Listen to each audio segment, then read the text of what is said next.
Bonsoir à tous. À peine lancé, le championnat Elite One enregistre ses premières défections. Le match Tonnerre-Union ne s'est pas disputé. Les Kalara Boys n'ont pas effectué le déplacement du stade annexe de l'Omnisport à Yaoundé. Résultat de la guerre interminable au sein du Tonnerre Kalara Club de Yaoundé. Et pendant que deux factions se disputent la gestion du club de Mvogada, les arbitres sont aux abois. Apparemment, ils ne sont pas pris en compte, ils ne sont pas concernés par les mesures d'accompagnement prises par la Fédération camerounaise de football, la FECAFOOT, qui décide de transporter et loger les 25 clubs qui prennent part au championnat Elite One cette saison. Que valent d'ailleurs ces mesures d'accompagnement de la FECAFOOT? La question est en débat dans 100% Foot sur Equinox Télévision ce soir. 100% Foot qui reçoit le coach Bertrand Eluna.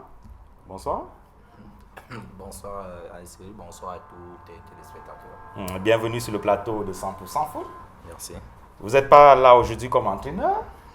Vous êtes là comme directeur des compétitions du Conseil transitoire du football professionnel. C'est bien cela. C'est bien cela. Le CTFP, qui a donc lancé les championnats depuis mercredi dernier. Oui, nous avons lancé à Mbouda. Et ça a été une très belle fête. Et puis la fête a continué hier dans tous les stades. En espérant que c'est bien le CTFP qui est aux manettes. Il y a comme une confusion qui de la FECAFOOT ou du CTFP organise véritablement ce championnat. C'est bien le conseil transitoire qui est aux manettes. Vous voyez, tous les communiqués sont signés par le SG du conseil transitoire. Donc il n'y a pas de doute dessus.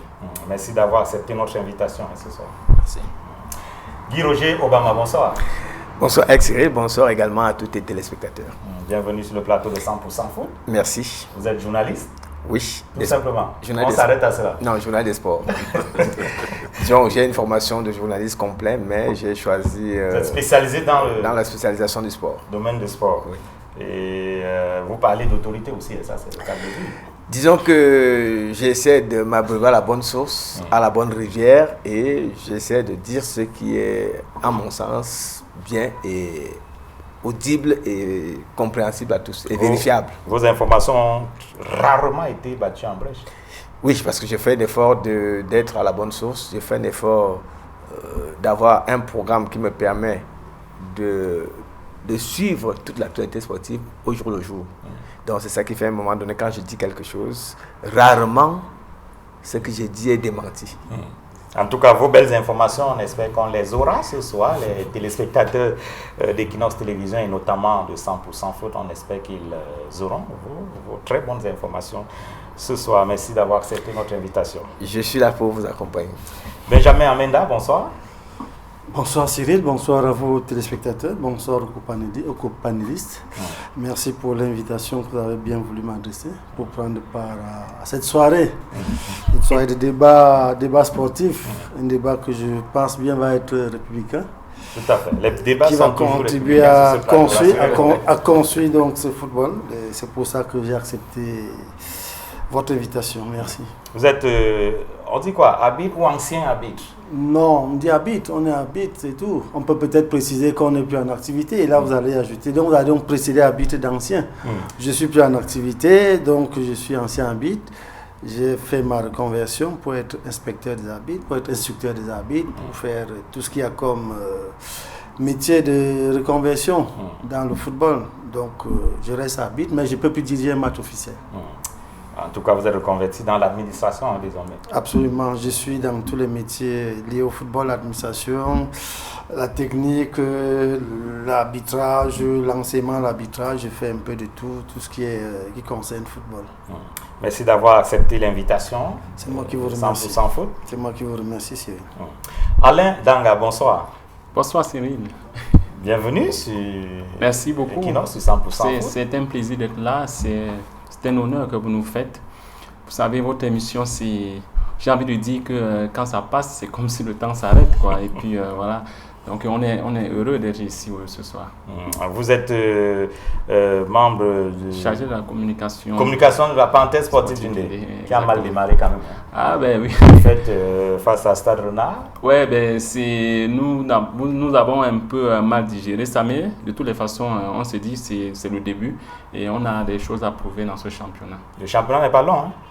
C'est pas long, mais vous savez, c'est aussi une règle c'est une règle de football, c'est-à-dire qu'on va un match, on sait qu'on va faire soit un match nul, soit on va gagner, soit on va perdre. Donc on a tiré les leçons de cette défaite-là et on attaque le prochain match contre Canon. Je crois que le moral des enfants est au beau fixe et on va voir, donc de toutes les façons. J'espère que Canon va Panthère va pouvoir se relever face à Canon, c'est la prochaine. Vous savez, Panthère c'est un faux, pourquoi dire que quand on imagine que le fauve est mort et le fauve vous montre... Comme un lion ne meurt jamais. Voilà, donc la panthère ne meurt jamais. Merci d'être venu. C'est comme j'ai dit, Cyril, merci beaucoup, c'était un honneur pour nous. Nous sommes heureux d'être ici. Merci. Tous les quatre, c'est la première. Je ne vous ai jamais reçu sur le plateau. Oui, c'est la première. La première Yaoundé, il faut préciser.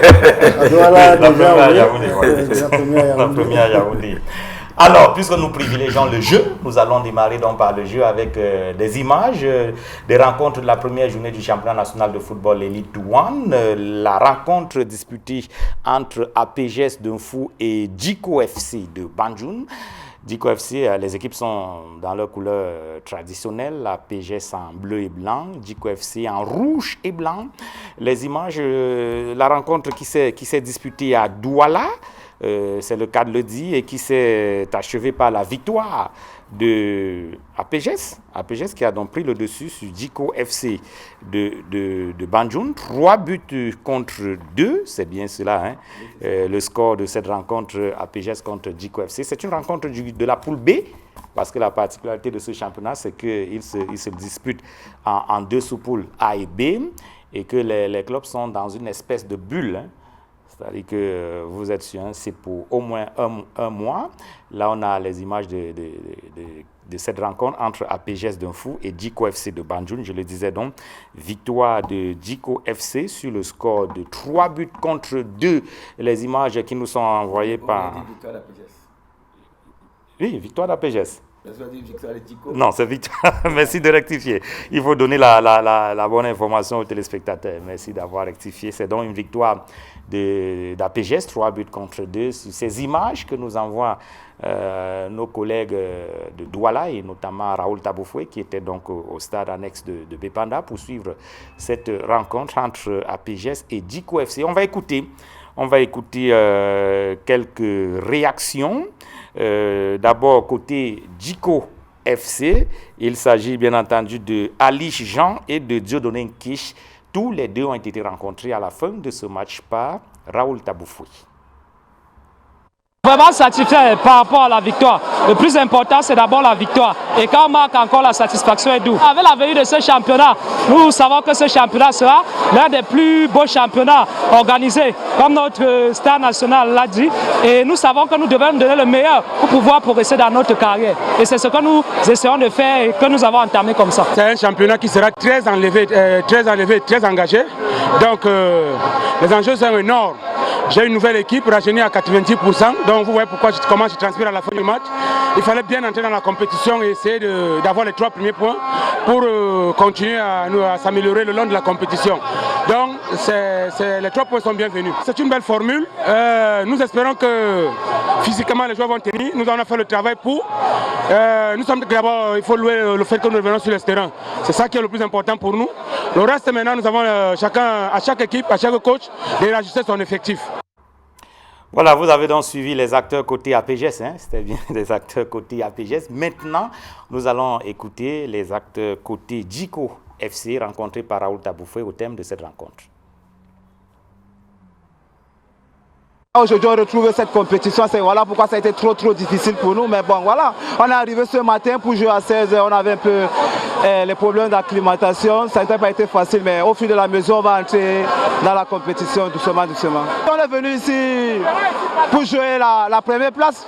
C'est la compétition, il y a 11 matchs après, on va commencer, on va entrer dans la compétition, on va prendre ces 3 points si prêt à Dieu, Inch'Allah. Les débuts sont difficiles. Vous savez que pour s'installer quelque part, c'est difficile parce qu'il y a des travaux d'installation. Bon là, nous avons très mal commencé. Malheureusement, nous avons péché par quelques petits déchets. Surtout, notre péché mignon, c'était qu'on a laissé l'adversaire jouer au ballon. Alors que nous avons travaillé dans l'optique de leur empêcher de jouer. Malheureusement, ça a payé cash. Par exemple, quand nous voyons le 3e but, nous avons laissé le gars carrément porter le ballon et ça nous a causé les grands dégâts que ça a causé aujourd'hui là.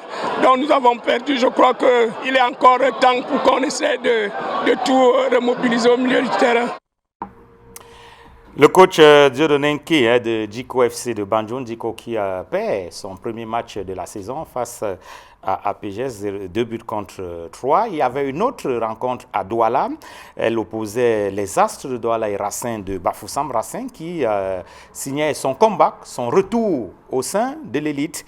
On va voir les images de la rencontre les Astres de Douala contre Racing de Bafoussam. Les équipes, vous le savez, sont toujours dans leur couleur traditionnelle. Le comeback donc, de Racing au sein de l'élite One, mais comeback raté puisque Racing a été battu 1 but contre 2 par les Astres de Douala avec ce public du stade annexe de la réunification de Bipanda à Douala, agrippé, accroché même sur la grille pour pouvoir suivre ces rencontres de football et la victoire des Astres de Douala sur Racing de Bafoussam, 2 buts contre 1. Nous allons écouter au micro de Raoul Taboufoué les acteurs côté Astres de Douala, notamment Boyomo et Emmanuel Kamga. Après une longue période d'attente, donc c'est une occasion pour moi de refaire, de réitérer ce que j'ai pu faire à Bamenda à PWG, donc c'est-à-dire discuter le titre de meilleur buteur. Cet après-midi, on a eu du mal à instaurer notre jeu, on a eu du mal, n'est-ce pas, à entrer dans le match, mais vers la fin, on a pris conscience, malgré l'égalisation. On n'a pas baissé les bras. On a eu une très belle équipe de Racing qui a voulu jouer aussi au pied et ça nous a aussi perturbés. Bon, grâce à Dieu, on a pris les 3 points, c'est l'essentiel. Après la défaite à la finale de la Coupe du Cameroun, je croyais que les enfants ont compris qu'il fallait gagner au moins pour mettre la joueur dans le cœur des dirigeants. Vous savez, hein, le football, quand on n'est pas trop content, quand on n'est pas trop gai, ça fait mal. Aujourd'hui, je suis satisfait de mes poulains. On a gagné avec beaucoup de douleur, 2 buts à 1, le but à la peut-être 89e minute. Je crois que les gars sont donnés jusqu'à la dernière minute. Il faut les féliciter tout simplement. La commission qui gère ce championnat, il faut voir que ce n'est pas facile. Avec des matchs après chaque 2 jours, on va jouer encore mercredi contre Lyon, ce n'est pas facile. Je crois que la vision, c'est qu'il faut récupérer, que les gars récupèrent tous et qu'on puisse faire des beaux matchs vraiment après cette journée. Il faut préparer le match prochain. Déjà que les joueurs vont passer tous au repos ce soir et demain on va passer à la glace le matin pour pouvoir récupérer. C'est un match contre Lyon, c'est un match qui faut beaucoup pour nous parce qu'ils nous ont gagné l'année dernière. 5 buts à 1, nous avons encore ça dans les lèvres, il faut à tout prix gagner ce match. Alors, la vision c'est que nous gagnons les matchs, on joue match après match pour les gagner et pour être le premier rôle dans ce championnat. Il faut prendre match après match, Dixik Emmanuel Kamga, entraîneur des Astres de Douala. Qu'en est-il côté Racing de Bafoussam? Je vous propose d'écouter Etouké Moisseau et Bena Fotso, entraîneur de Racing de Bafoussam.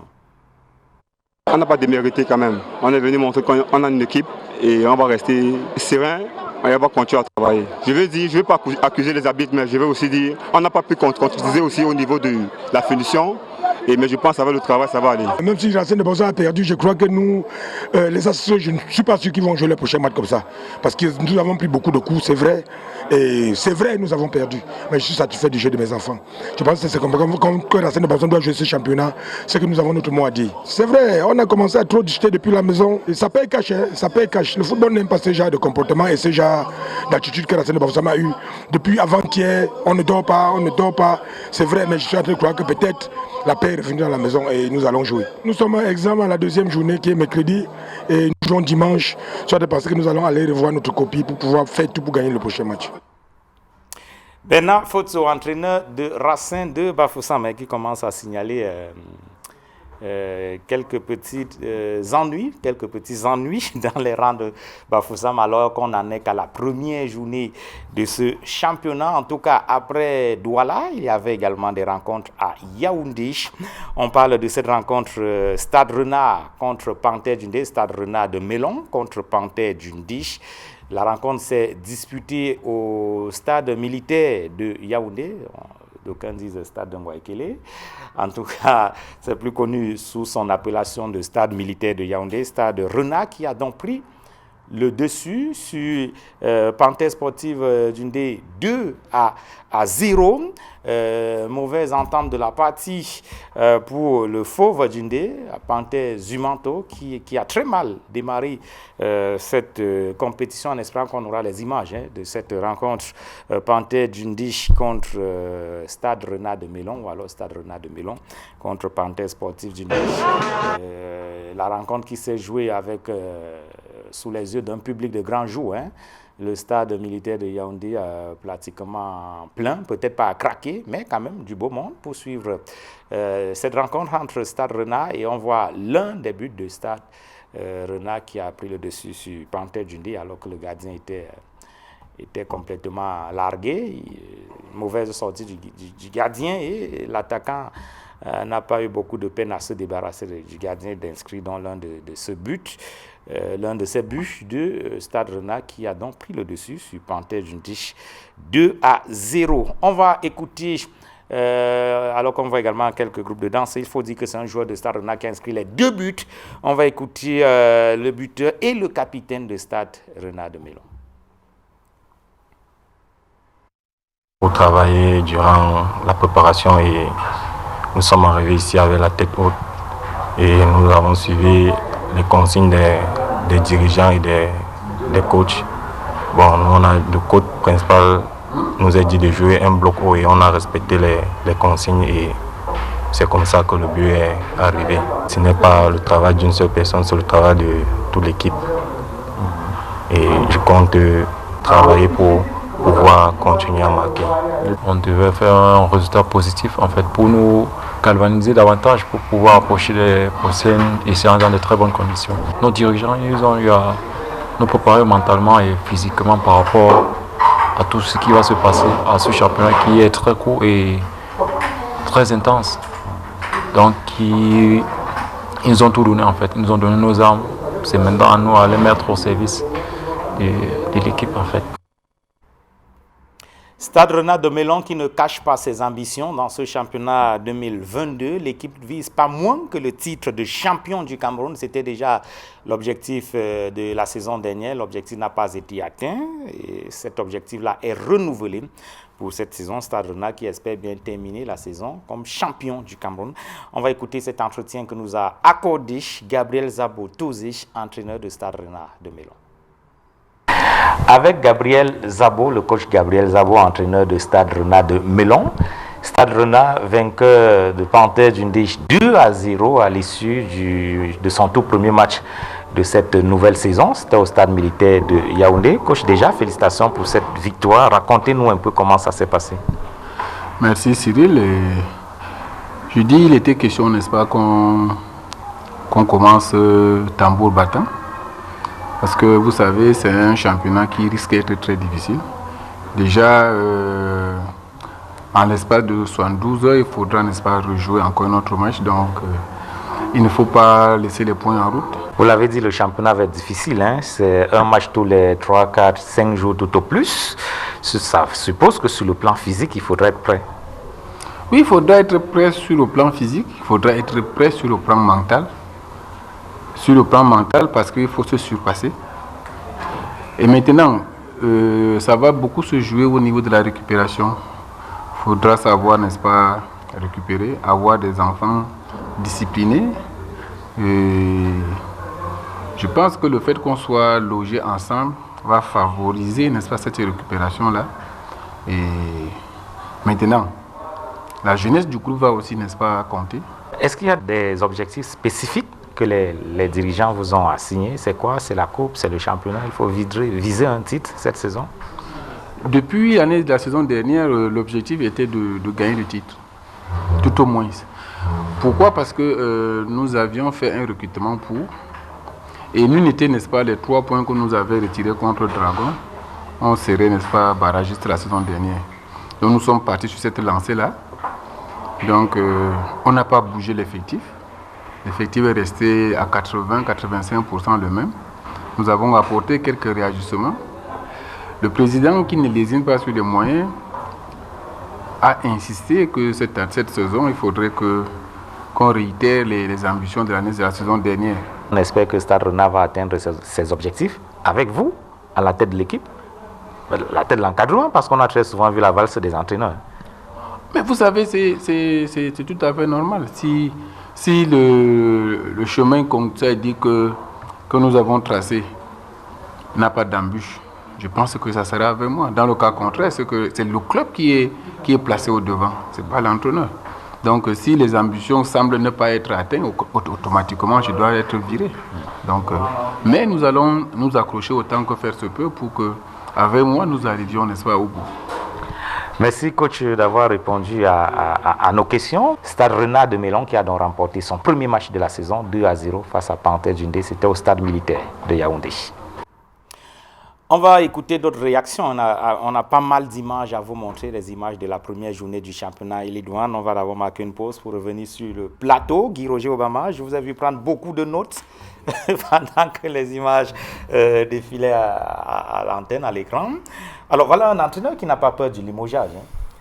Oui, on dit souvent que quand vous êtes entraîneur, il faut vous apprêter à tout moment de partir quand les résultats ne suivent pas. Bon, si les résultats suivent, vous êtes en odeur de sainteté avec votre administration. Alors quand j'ai un peu regardé toutes les images qui sont passées là, j'ai une petite observation.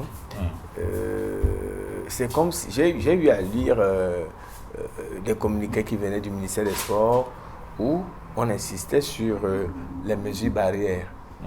Je ne sais pas pourquoi le conseil transitoire du football professionnel balaie un peu cet aspect-là.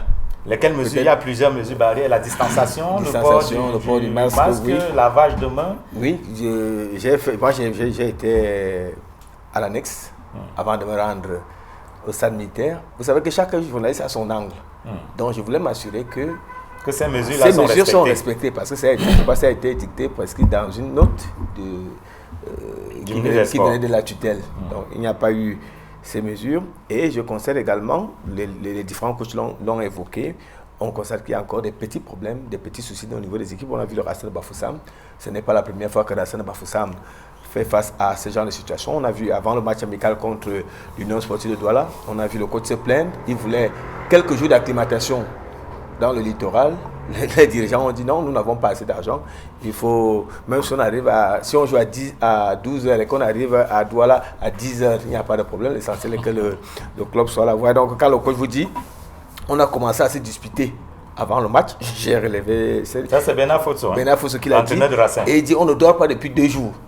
Ouais, donc la défaite des Racing s'explique.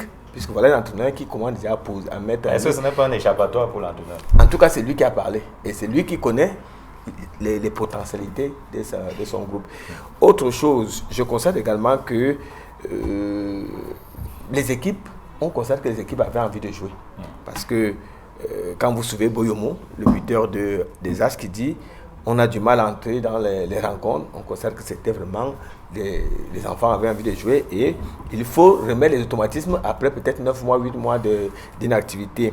Et on suit également Sinjo, le meilleur buteur de Stade Rennais de Melon, qui disait tout à l'heure que c'est un championnat très court Et c'est un championnat qui sera intense. Et le coach Zabo tire la sonnette d'alarme sur le volet récupération. Je ne sais pas comment. Il dit que c'est déjà bien que les joueurs soient logés ensemble, qu'ils soient dans une espèce de bulle. Ça va éviter que les Alors, gens se dispersent. si je prends dans le mot bulle dont vous faites allusion, vous voyez par exemple, vous suivez peut-être le championnat de la NBA, le basketball nord-américain. Quand on parle de bulle, il y a beaucoup de conditionnalités qu'il faut arranger. C'est-à-dire quoi? Vous êtes tous dans un même cadre, vous êtes tous dans des possibilités organisées d'effectuer des séances d'entraînement. Vous êtes tous dans des possibilités de faire des choix. Parce que moi j'ai fait un tour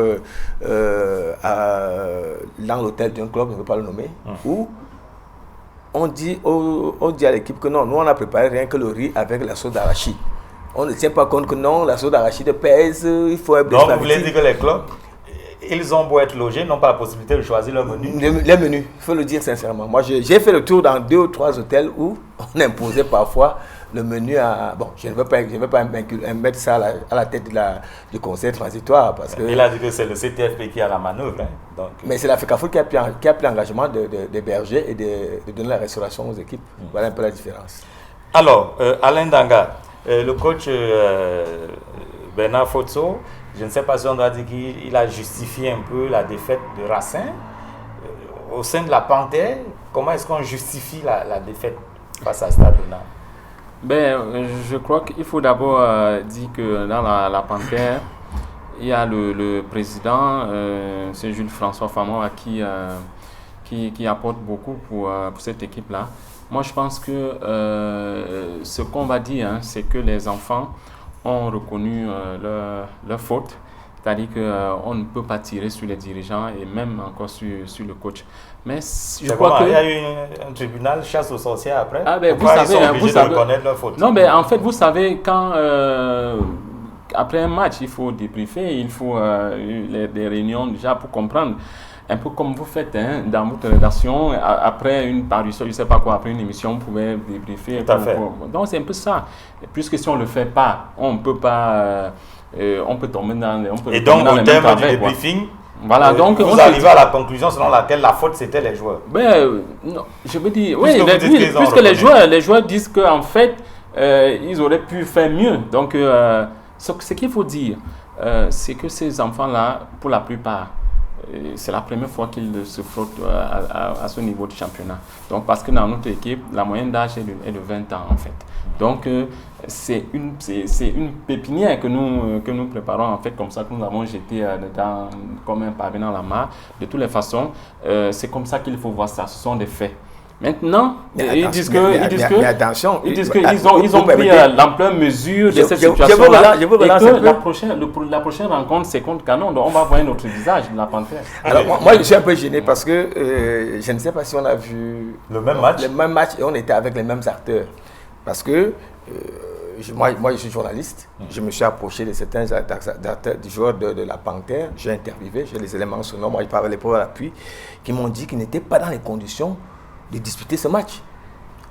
Ils ont été trompés, que le président n'est pas là. Ils ont été surpris de voir le président au stade. Ils voulaient voir le président? Oui, parce qu'en arrivant à la veille du match, toutes les conditions n'étaient pas encore remplies. Moi, je parle des faits. Toutes les conditions n'étaient pas remplies. Et vous allez voir que sur le banc de touche, il va peut-être expliquer, l'entraîneur n'était pas là et son mari n'était pas sur le banc. Pourquoi n'était-il pas sur le banc de touche? Peut-être on va dire que... Non, il était dans les tribunes. Quoi, vous dire moi, je l'ai vu dans les tribunes. Donc, je veux dire au communicateur, à mon confrère qui est communicateur de la Panthère, qu'il faut parfois, c'est ça qu'il faut éviter. Il faut éviter de venir faire la langue de bois, d'avoir peur que le président ne vous sanctionne. Non, dites exactement au président la vérité.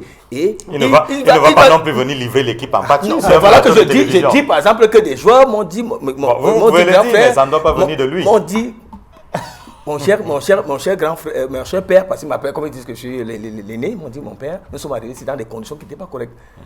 Je peux vous dire qu'on ne nous a pas donné l'argent de taxi. Si c'était 1000 francs, 500 à certains, 1000 francs. Ils m'ont dit, j'ai les bandes. Peut-être qu'ils exagèrent, mais il faut qu'on restitue la vérité quand on est sur le plateau pour dire que les conditions n'étaient pas réunis pour voir une parenthèse sportive.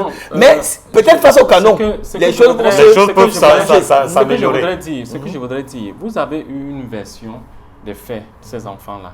Et nous avons la responsabilité de porter le projet, et c'est avec eux qu'on porte le projet. Donc, il y a une espèce de comment je vais dire, le président est comme le père.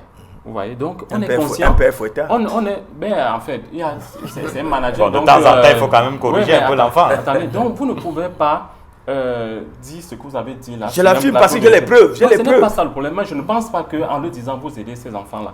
Parce que de toutes les façons, nous avons pris les dispositions à notre niveau pour qu'ils soient dans les meilleures conditions possibles. Mais on ne peut pas dire que c'est le paradis, on ne peut non plus dire que c'est de l'enfer.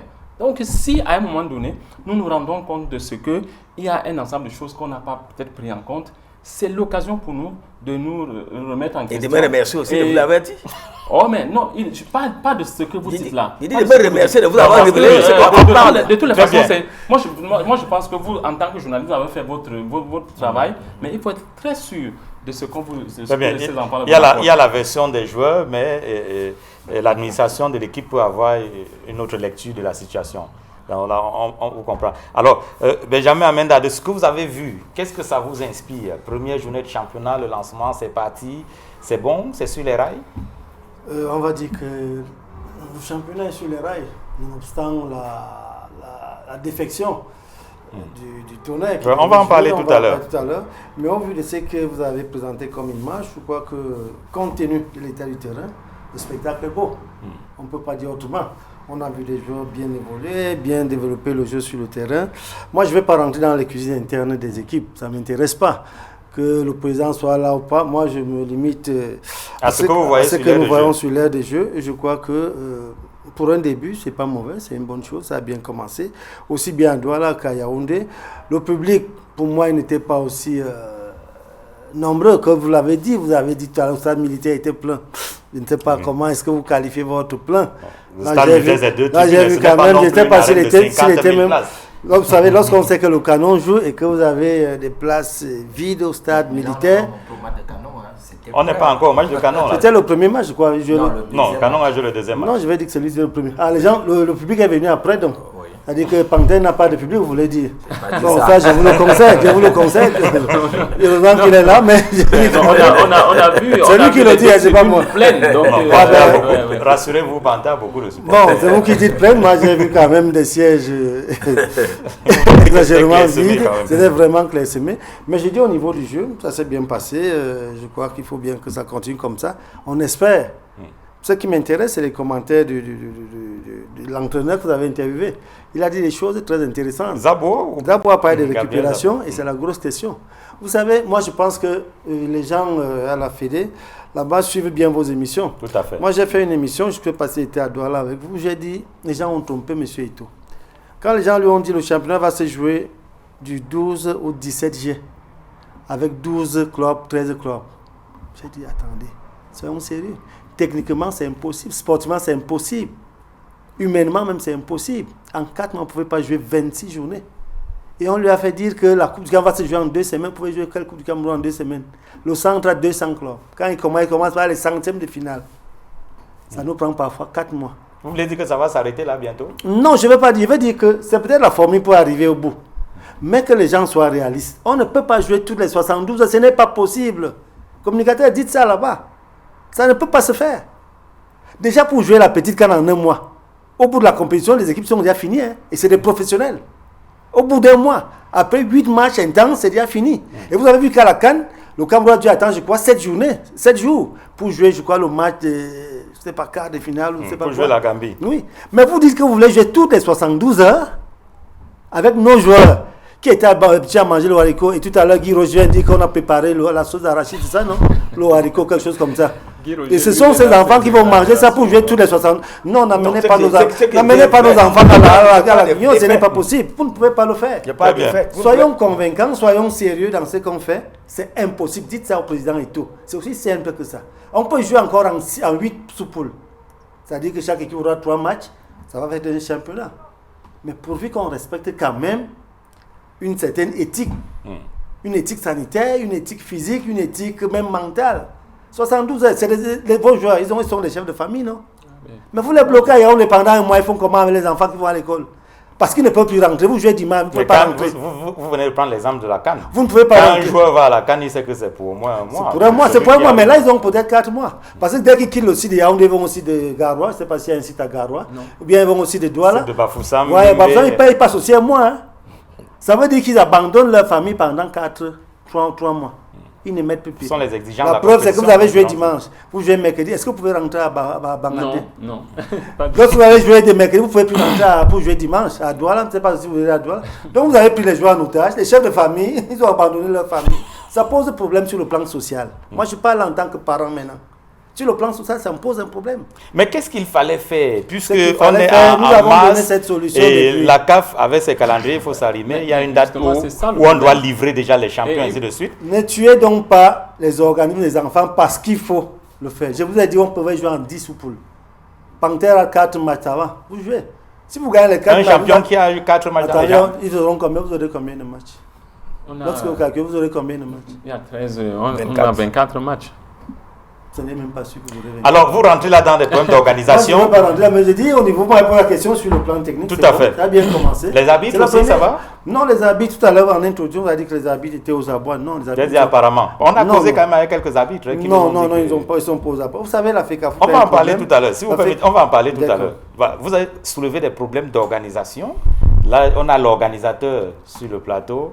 Quand je dis l'organisateur, ce n'est pas lui, c'est personnel, c'est le conseil, le CTFT qui est là. De ce que vous avez vu, qu'est-ce que vous tirez comme première leçon après ces premières images? Oui, la première leçon que je tire, c'est que les gens avaient envie de jouer. Ça se joue. Maintenant, on va prendre des dispositions et je vais dire à moi ici, je suis le directeur de compétition, mais je suis un entraîneur de haut niveau. Tout à fait. Je pense qu'il faut dire merci aux présidents de club qui ont accepté cette formule parce que là, les entraîneurs ont l'occasion de compléter leur formation. Parce qu'ici, il faudra user de tout ce qu'il faut pour atteindre la performance de haut niveau. Le coach Zabo, tout à l'heure, a parlé de la récupération. Il a parlé du mental aussi. Il a parlé du mental côté joueur, du mental côté entraîneur aussi. Et l'aspect technico-tactique sera beaucoup plus relevé parce que vous ne pouvez pas courir, comme l'aîné Benjamin le disait ici, vous ne pouvez pas courir pendant 3 mois, toutes les 72 heures. Il faudra qu'on arrive à un niveau où on fait des matchs où on est capable de garder le ballon, on est capable de s'amuser. Parce que là aussi, on récupère dans ce... Donc, ici, l'entraîneur sera au centre. Comment les équipes vont faire? Puisqu'il n'y a quasiment pas de jours d'entraînement. Il y a des jours d'entraînement. Après 72, après 2, 3 jours, 5 jours, on a le temps de s'entraîner. Tous les entraîneurs de haut niveau savent que lorsqu'on a fini le match comme la Panthère, je parle de la Panthère parce qu'il y a hier, on commence sa séance de récupération. Tous savent avant d'aller se coucher. Quand on revient lundi matin, on passe à autre chose. Il y a des gens qui se plaignent non pas où s'entraîner. Panthère s'est entraîné ce matin. Je ne crois même pas qu'il s'est entraîné dans la boue. Panthère s'entraîne quand c'est... Attention, on ne parle plus de Panthère de Bangaté, on parle de Panthère de Loncac. Non. Ils sont basés ici. Ils se sont entraînés pas dans leur lieu d'entraînement habituel. Ils se sont entraînés dans de bonnes conditions. Je dis... on est parti pour faire un très très grand championnat et je peux vous rassurer. Le Guy Roger a soulevé, le grand frère a soulevé les problèmes de sauce d'arachide et tout. C'est la On va dire les problèmes de... c'est la fédération... Les problèmes nutritionnels. Oui, la fédération qui est le père du conseil transitoire a demandé à nous aider à ce niveau-là, s'occuper de la nutrition et je crois que jusqu'à ce moment, il n'y a pas de soucis. Transport, hébergement, nutrition. Oui, ils sont sur place. En termes de coûts, le dirigeant de la Panthère peut vous dire, lorsque vous logez un club dans ces conditions, on est au minimum à 350 000 par jour. Par jour, hein. Or, le document parle d'une seule nuitée. Et pendant 4 mois de compétition? Non, d'une nuitée pour qui? Pour ceux qui sont sur place. Pour ceux qui sont sur place, c'est-à-dire je prends le cas Tonnerre, Canon, comme ils sont encore, parce qu'ils vont aussi se déplacer aussi. Oui, mais Panthère et les Unions de Douala, tout ça, au moins, au minimum 350 000 chaque jour. Ils ont le petit déjeuner, ils ont le dîner. Ils ont le déjeuner même. Donc, on ne peut pas négliger ça et nous prenons. Maintenant, on a des contraintes de temps. Vraiment, c'était la formule. Mais moi, je suis un peu dérangé parce que oui, Guy Roger. Quand on parle d'hébergement et de restauration, je ne sais pas si la Panthère a un diététicien, parce qu'il faut que ce soit le nutritionniste de l'équipe qui propose le menu. Oui, parce qu'il le faut. Le problème n'est pas seulement de dire les joueurs sont bien encadrés, dorment bien. Roger, mais il faut d'abord que la situation du club permette qu'on ait d'abord un nutritionniste. Avant cette formule où on héberge, on transporte, on nourrit même les équipes, mais le championnat, chaque équipe trouvait les moyens de se nourrir, non? Oui, mais je prends par exemple il n'y avait pas de problème de diététique, ainsi de suite. Les équipes résolvaient ce problème-là. Je prends un exemple terre à terre. Je prends par le Canon sorti à Yaoundé. Moi, j'ai vu le Canon peut-être logé dans un hôtel où le nutritionniste, celui qui était en charge de ce volet-là, arrivait en collaboration avec les responsables de l'hôtel, préparer le menu en question. Oh, je vous dis que... Mais là, maintenant, vous allez vous adresser au club, pas nécessairement à la fédération. Une équipe est arrivée samedi, je vous dis, samedi après-midi, je sais dans quel hôtel. On leur a dit, là où nous sommes là, on n'a rien préparé, on a souvent le riz et la soude d'arachide. Le président était obligé de dire, bon, on va trouver le plan B. On va permettre à...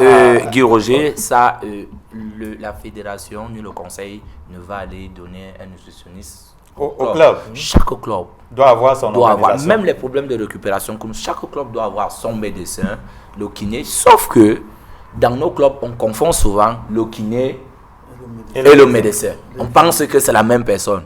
Chacun devrait avoir son médecin, chacun devrait avoir ses kinés et avoir toute sa batterie pour que la récupération soit la meilleure possible. Mais la fédération fait ce qu'elle peut faire. Et si moi je vais vous dire, est-ce que manger la sauce d'arachide samedi alors qu'on va jouer dimanche est une mauvaise chose? C'est pas mauvais non plus. Est-ce que la sauce d'arachide n'a pas... Je ne critique pas, mais il n'a pas été complet par on va y revenir tout à l'heure. On va parler d'une autre rencontre qui s'est disputée toujours à Yaoundé, au stade militaire de Yaoundé. Lâche victoire de Canon de Yaoundé. On parle de Canon tout à l'heure. Hein. Canon de Yaoundé qui a laminé Colombe du Djaïlobo 4-0 au stade militaire. Donc c'était la deuxième rencontre. Après la rencontre Stade Renard Panthère, c'était la rencontre Canon de Yaoundé, Colombe du Djaïlobo. Les images de cette rencontre avec notamment 2 des 4 buts du Canon sportif de Yaoundé. Belle entrée en matière. Il y a quand même du public, non, Benjamin Menda? On voit que les gens sont même accrochés derrière. Ça veut dire que... Vous voulez dire que c'est Canon qui a drainé... Là maintenant on voit le public. Oui, mais quand Stade Renard et Panthère jouaient, il y avait du public. Le stade n'était pas plein à craquer, mais il y avait quand même du public au stade militaire de Yaoundé avec là, je crois que c'est le 3e but. Hein. Le Canon sportif de Yaoundé qui a asséné une belle leçon à Colombe du Djaïlobo. 4-0, Canon qui retrouvait Colombe parce que pendant la phase de préparation, les équipes se sont souvent croisées. Dans la phase de préparation, le Canon, tout feu, tout flamme pour cette entame de compétition avec un deuxième but qui va... un 4e, puisque le score c'était 4-0. Alors qu'on va voir ce 4e but du Canon de Yaoundé un peu... on va dire quoi, un peu à l'emporte-pièce, cette sortie du gardien de but de Colombe de Djaïlobo qui a donc pris 2 buts en première manche, 2 autres buts en seconde manche et le score final 4-0. Et les supporters qui peuvent sortir les vuvuzelas pour acclamer, pour ovationner leurs joueurs sur la pelouse.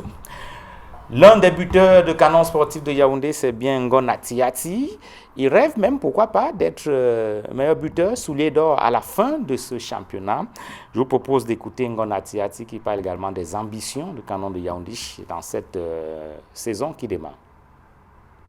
Belle entame de compétition pour le Pakoum après donc cette large victoire sur la Colombe de Samilma à l'issue de la rencontre de la toute première journée du championnat. Elite One avec nous pour parler de cette belle victoire du Pakoum. Ngon Atiati, auteur du 2e but du Canon sportif de Yaoundé. Belle entame de compétition pour le Pakoum. Vraiment, très belle entame. Je pense qu'on a annoncé les couleurs. Il était important vraiment pour nous de commencer avec une belle victoire pour plus ancrer et mieux ancrer dans la compétition. Déjà, je pense que le prochain mois, on va l'entamer avec assurance, avec confiance. Et il est important pour nous vraiment de ne pas se lâcher. Parce qu'on a l'habitude qu'après une victoire, on s'endort. Il est important pour nous que le coach insiste encore sur l'efficacité, parce que c'est ça qui nous a sauvés ce soir. Colombe de Sambilima, c'est une équipe que vous retrouviez, parce que vous avez rencontré cette équipe pendant la phase de préparation au tournoi de la fraternité, tournoi de l'amitié notamment, qui vous a posé des problèmes. Mais aujourd'hui, vous avez retrouvé toutes vos marques de manière à laminer cette équipe 4-0. Si, déjà dans les matchs de préparation, c'était la préparation. On a étudié Colombe. Il était question pour nous de ne plus retomber dans les mêmes erreurs de matchs de préparation. Donc, je pense que le coach a fait ce qu'il fallait faire. Il a utilisé le système adéquat pour contrecarrer cette belle équipe de Colombe. Les dirigeants du canon sportif de Yaoundé l'ont dit, l'objectif cette saison, c'est au moins un titre. Soit être champion du Cameroun, soit remporter la finale de la Coupe du Cameroun. Vous qui êtes joueur, vous êtes à l'intérieur, vous êtes attaquant de cette équipe du canon sportif de Yaoundé. Vous pensez avoir les moyens pour atteindre ces objectifs-là d'ici à la fin de la saison? Je vais aussi aller dans ce sens. Notre objectif cette saison, c'est de gagner au moins 5 titres. Moi, en tant qu'attaquant, j'espère marquer énormément de buts, pourquoi pas 15, pourquoi pas 10, dans l'optique d'être champion. Sur le plan personnel, quels sont vos objectifs? Peut-être être meilleur buteur du championnat à la fin de la saison? Pour tout attaquant, c'est être le meilleur buteur du championnat. Donc, moi, j'aimerais être le meilleur passeur et le meilleur buteur de tout le championnat. Vous retrouvez la compétition après de longues semaines, de longs mois d'attente. Le championnat a mis du temps à démarrer, mais on sent que vous êtes rentré rapidement dans le bain.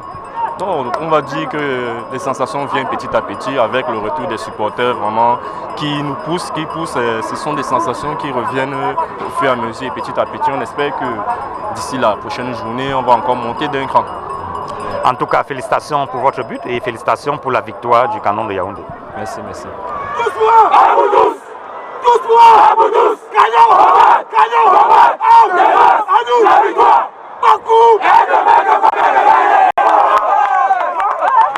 Premier match, première victoire pour le canon sportif de Yaoundé qui a laminé.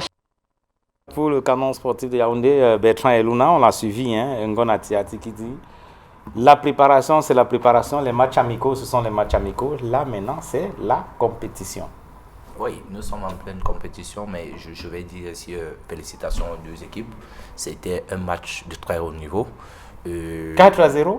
Oui, mais vous ne vous souvenez pas que la Colombe est passée à côté de peut-être marquer 3 buts aussi? Ils ont quand même eu beaucoup d'occasions que malheureusement ils ont gâché, mais le canon a été beaucoup plus efficace. C'était un match de très haut niveau. Ça, il faut les féliciter. Je crois que la prochaine journée, la Colombe va vite se remettre dans le bain et nous souhaitons bonne chance à toutes les équipes. Benjamin Amenda, match de très haut niveau, il y a quand même de public là maintenant. Oui, si le haut niveau se rapporte au public, oui, c'est un match de haut niveau. Mais personnellement, je n'ai pas vu un match de très haut niveau. J'ai vu quelques buts, je crois le troisième but qui est un but qui vient du ciel. Vous avez vu la sortie du gardien qui vient louper, le ballon va dans les buts. Je ne sais pas quelle construction il y a eu effectivement. C'était le quatrième. Voilà, le quatrième. Donc c'était un match moyen, le canon a maîtrisé son sujet, tout simplement. Ça n'a pas été un match de haut niveau, ça a été un match ordinaire. Colombe est passé à côté, tout simplement. La Colombe n'avait pas de défense. C'est ce que nous avons vu tout à l'heure. Colombe a joué pratiquement avec une défense ouverte et le canon a pu. On a vu l'infiltration sur, je crois, le deuxième but. L'attaquant du canon s'est baladé dans la surface et a sorti un ballon que l'autre a marqué. Mais il n'y a pas eu d'effort, à mon avis. Donc, le canon gagne parce qu'il n'y avait pas d'adversité en face. Non, le canon a mérité sa victoire parce que peut-être que le nom canon a fait peur à Colombe. À Colombe en début de championnat, je ne sais pas. Mais on va dire quand même que la Colombe qu'on connaît, Colombe l'année passée, n'aurait jamais encaissé 4 buts aussi facilement. Donc, peut-être que Colombe n'était pas encore prête à commencer le championnat. Vous savez, chacun a sa préparation. Racine, tout à l'heure, on en parlait. Est arrivé, je crois, le jour du match. Le coach disait que la veille, c'était les bagarres, c'était les problèmes. Donc, si ça avait été le cas dans Colombe, personne ne nous a dit que que dans Colombie, il y avait des problèmes. Peut-être que les gars n'ont pas mangé, peut-être qu'ils ont mangé. Non, ils n'ont pas signalé le problème. Non, il n'y en avait pas. Roger qui est passé par les hôtels, qui est passé dans les hôtels. Ils n'ont pas signalé le problème, donc il n'y en avait pas. Bonne information. Alors, Ngona Diati dit, la préparation, c'était la préparation. Là, on est dans la compétition. C'est peut-être ce qui a manqué à Panthère. Rentrer dans la compétition. Vous êtes resté peut-être encore dans la préparation. Oui, c'est un peu ça, Cyril. Moi, je crois que le football, un match de football, ça se joue sur les détails. Quand on rate justement l'entame, ça paye cash, quoi. Donc, ça peut être un petit détail, juste quand on est entré dans l'arène. Soit ça peut être une petite désorganisation. Et comme ça, hein, c'est parti. Donc, on se retrouve en train de perdre un match.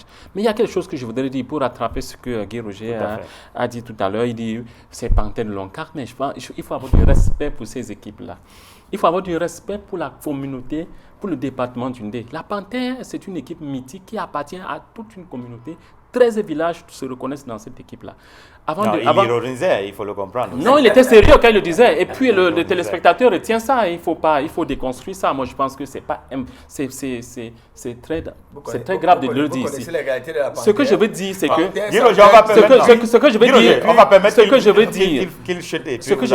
que nous avons commencé ici à Yaoundé et nous sommes partis à Banganté où nous avons pratiquement fait toute la préparation d'avant-championnat. Et c'est quand on a annoncé le championnat que nous sommes venus à Yaoundé. Donc, il ne faut pas dire ça, Guy Roger. Ce n'est pas bien.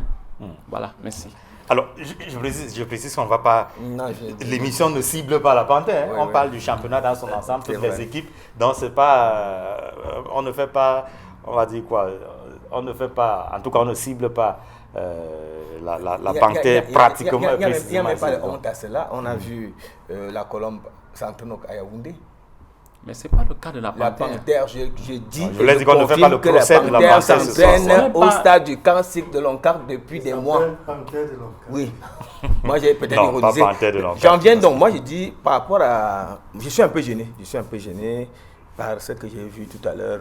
Bon, tous les matchs que j'ai observés, les quelques séquences que vous avez montrées, ce qui me gêne, c'est que le conseil transitoire a donné l'occasion à tous les matchs de se jouer sur des stades gazonnés. Ça, c'est déjà un acquis. Mais la qualité du jeu n'est pas encore ça sur le terrain. J'ai fait le match de Canon. Il n'y a aucune construction, comme Amena le disait. C'est-à-dire, je ne vois pas les joueurs aligner des phases qui vous permet de comprendre que là où on est en train de... Cette action-ci va nous amener... Vous attendez ça à la première journée? Oui! Les équipes ont joué des tournois. Je prends par exemple celle du centre. Elles se sont entraînées. Elles ont joué moins 15 tournois ici dans la capitale. Donc je me dis, on s'attendait à voir des... Ils disent là que la préparation, c'est la préparation. Non, ça c'est des faux fuyants. La compétition, c'est autre chose. Deuxième chose maintenant. Moi, je comprends un peu la joie des supporters du Canon. Parce qu'il faut dire que sous l'aide du professionnalisme, donc depuis 2011, si vous allez voir les statistiques, avant la relégation du Canon, en élite tout, le Canon n'avait jamais gagné un match d'ouverture. Allez vérifier les chiffres. Le Canon n'avait jamais gagné un match d'ouverture, c'est-à-dire son premier match de la saison. Mais depuis que le Canon est revenu, en 2020, vous allez voir que 2020, 2021 et 2022 aujourd'hui, le Canon s'arrange à gagner. Je crois que la dernière victoire c'était devant Astre, je crois que c'était 3-0. Ils ont même eu à battre même la Panthère Sportive d'Yaoundé, je crois. oui, c'est ça, non? Je crois, si je ne me trompe pas. Non, bien sûr. En ouverture. Donc c'est pour dire que c'est déjà, les supporters de Canon sont contents aujourd'hui parce que... La joie est légitime. Oui, on comprend déjà que le retour du Canon fait en sorte qu'on a oublié un peu ce qui s'est passé avant la relégation où l'équipe n'avait jamais gagné un match d'ouverture. Et maintenant, je dis, sachons profiter de cette infrastructure. On ne peut pas avoir tant de stades. Mais les entraîneurs ne comprennent pas qu'il faut que les joueurs fassent plaisir aux spectateurs. Parce qu'à un moment donné, quand les spectateurs viendront au stade, constatent qu'une équipe passe le temps à dégager à gauche, à droite, ils n'auront plus de plaisir à venir jouer. Donc moi, je tire la sonnette d'alarme sur les entraîneurs, que messieurs les entraîneurs, oui, ne vous cachez pas derrière les problèmes de récupération et autres. Faites que les joueurs produisent des bons, vous avez des talents. Les joueurs, il y a des talents. Ce ne sont pas les talents qui manquent. Mais messieurs les entraîneurs, faites un effort qui est du beau spectacle.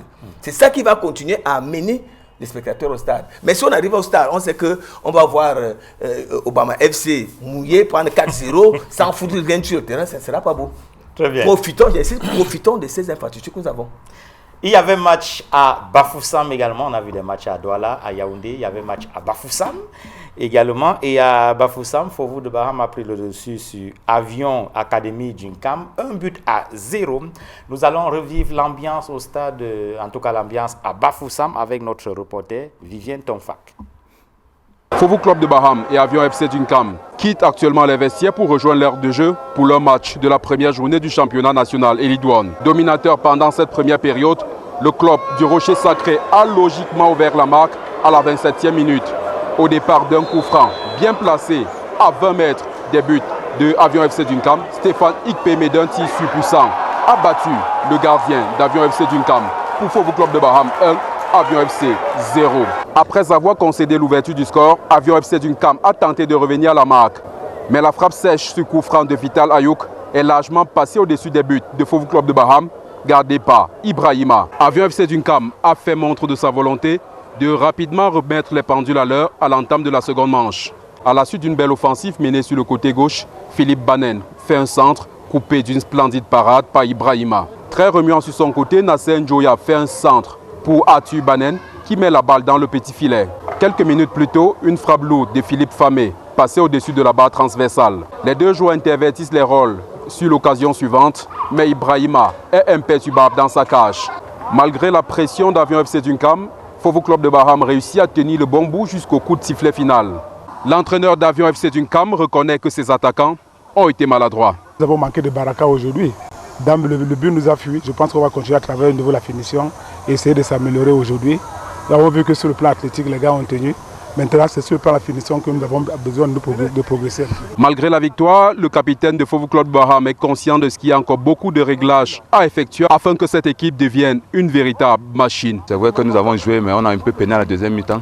C'est parce que l'organisme n'a pas encore pris le championnat. C'est le début, ça fait à peu près 8 mois.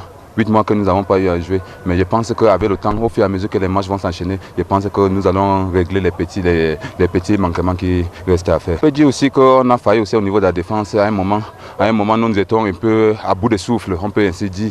On était à bout de souffle. Mais je pense aussi qu'en plus de ça, on va encore travailler aussi un peu la finition. Le public sportif de la ville de Bafoussam, qui avait envie de revivre ces matchs du championnat national, s'est déplacé massivement ici au stade de Bafoussam Bamendi pour vivre cette rencontre entre Fofo Club de Baham et Avion FC d'Unkam. Depuis le stade de Bafoussam Bamendi, nous sommes Robert Kenyé, Leclerc Sakem et Vivien Tonfak pour Equinox Télévision. Grosse équipe au stade de Bamendi de Bafoussam, Robert Kenyé, Leclerc Sakem, Vivien Tonfak pour nous faire vivre les bons moments de ce match entre Fofo Club de Baham et Avion d'Unkam, victoire du club des Rochers Sacrés de l'Ouest, Fofo Club de Baham, 1-0. Revenons à Yaoundé, non plus au stade militaire, mais cette fois au stade annexe numéro 1 de l'Omnisport, où était prévu un match entre Tonnerre Kalara Club de Yaoundé et l'Union sportive de Douala, avec un fort dispositif sécuritaire. Le CTFC va nous expliquer pourquoi tout à l'heure. On a été surpris de voir toute une escouade d'hommes en tenue postés aux entrées et même aux abords du stade annexe numéro 1 de l'Omnisport, alors qu'à l'intérieur, le public, en tout cas quelques supporters de Nassara, l'Union sportive de Douala, avaient déjà pris place dans les tribunes. D'aucuns dévisent un peu par petits groupes. Des supporters aux couleurs de Nassara, le vert et le blanc. Les Pompon Girls de l'Union de Douala étaient bien en place et prêtes à mettre le show au stade annexe 1. Mais sur l'aire de jeu, pas de match, plutôt une séance d'entraînement de l'Union de Douala. Est-ce qu'on était venu pour une séance d'entraînement?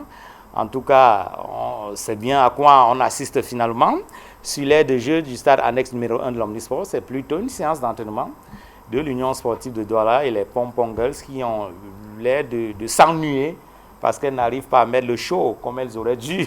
Elles auraient souhaité le faire au stade annexe numéro 1 de l'Omnisport. Eh bien, pourquoi le match n'a pas eu lieu finalement? En tout cas, on va d'abord prendre la réaction du président de l'Union sportive de Douala, Polycarpe Kémonier.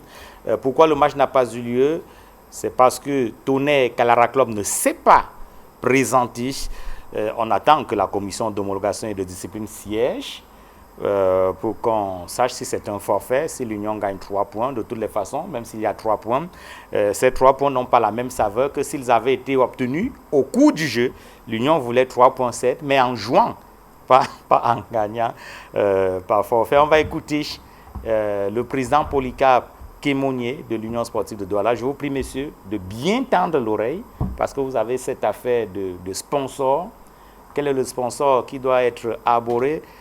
Est-ce que c'est le sponsor MTN, pour ne pas le dire, la FECAFOOT, ou alors est-ce que les équipes ont la possibilité d'afficher les logos de leur sponsor sur le maillot? La question a été posée au président de l'Union de Douala. Écoutez bien, vers la fin de l'entretien, il va y répondre. Mais il parle d'abord de ces 3 points obtenus sans avoir joué. Polycarpe Kémonier. À l'issue de tout ce qui est en train de se passer là, l'Union aura 3 points. Mais c'est un incident malheureux qu'on n'aurait pas souhaité vivre. Vous voyez que nos gars sont gonflés, ça fait depuis 3 mois qu'ils travaillent. Ils avaient vraiment besoin aujourd'hui de se libérer, ils avaient besoin de jouer. Ils avaient besoin de montrer de quoi ils sont capables. Ils avaient besoin de montrer au public tout ce qu'ils ont fait depuis le mois d'octobre. Donc une fois de plus, c'est un incident malheureux qui n'arrange pas le football. L'Union joue en Elite One finalement, présentée comme une équipe repêchée. C'est une casquette qui vous agace un peu? Repêché, je ne voudrais pas le prendre sous cet angle. Vous savez que le dernier championnat a été entaché de pas mal de problèmes et que jusqu'à la date d'aujourd'hui, la saison n'a jamais été validée par une AG. Alors le championnat est lancé, mais il y a beaucoup d'autres situations. Et il y a le principal sponsor MTN, pour ne pas le nommer. On voit sur les maillots de l'Union City Sport. Comment vous arrivez à gérer cela? Non, regardez bien. C'est bien MTN que nous portons ce soir. Vous pouvez voir les maillots de nos joueurs. C'est MTN. On s'arrime aux exigences de la fédération. L'Union a donc abandonné ses sponsors au profit de celui de la fédération. Compte tenu de la délicatesse de la situation que nous vivons, le football doit se jouer. Il faut que le championnat reprenne. Nous avons décidé de faire table rase sur un certain nombre de choses et opter pour la solution nécessaire, à savoir jouer et puis rattraper le calendrier CAF. L'Union qui a donc abandonné ses sponsors au profit de celui de la fédération. Le président qui dit qu'il faut s'arrimer à ce que demande la fédération camerounaise de football. Le match n'a pas eu lieu parce que Tonnerre Kalara Club de Yaoundé ne s'est pas présenté. Pourquoi le Tonnerre qui jouait pourtant à domicile à Yaoundé brille plutôt par son absence? Nous allons écouter 2 réactions opposées. Parce qu'il y a 2 camps qui s'affrontent. C'est le cas de le dire au sein du Tonnerre Kalara Club de Yaoundé. Un camp soutenu par Somba Mani, un autre camp soutenu par Fiman et Tundi. Nous passons la parole à Serge Tamba, membre du Tonnerre Kalara Club de Yaoundé, proche de la faction, c'est le cas de le dire, c'est pas exagéré, non, Guy Roger Obama, proche de la faction Fiman et Tundi. On écoute. En tout cas, c'est que tous sont des fils du Tonnerre. Tous sont des fils du Tonnerre, c'est aussi ça. On écoute Serge Tamba. Il y a eu une assemblée le 9 mars dernier, validée par la Fédération camerounaise de football. Au-delà de tout, qui a sacré M. Etoundi Firmin comme président du Tonnerre Kalara Club, président général association. Mais nous, pour le souci d'apaisement, il y a une équipe qui a été préparée depuis pratiquement 4 mois à 5 mois par le collectif de M. Essomba Mani, l'office du fondateur, M. Martin Ongbazing, mais qui a pris tout de suite contact après la reconnaissance de la faction, M. Etoundi Firmin, avec le président Etoundi Firmin, qui lui a dit « Je veux rassembler tout le monde, je veux évoluer dans l'inclusion et dans l'union ».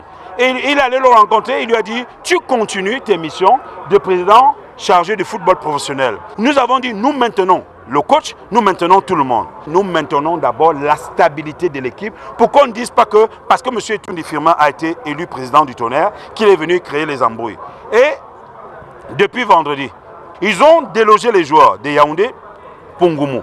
Mais je dis, l'intérieur supérieur du sport, l'intérieur de tout supporter, de tout président, c'est le Tonnerre Kalara Club. Quels que soient les problèmes, il faut que ce soit le Tonnerre qui passe en dessus. C'est cette équipe qui a déchargé l'argent de la Fédération camerounaise de football pour le début du championnat. C'est cette équipe qui a reçu les licences. Je pense qu'aujourd'hui, on sait où se trouve véritablement le mal. Alors, ils ont déchargé l'argent, ils ont reçu les licences. Pourquoi, selon vous, ils n'ont pas libéré les joueurs pour ce match?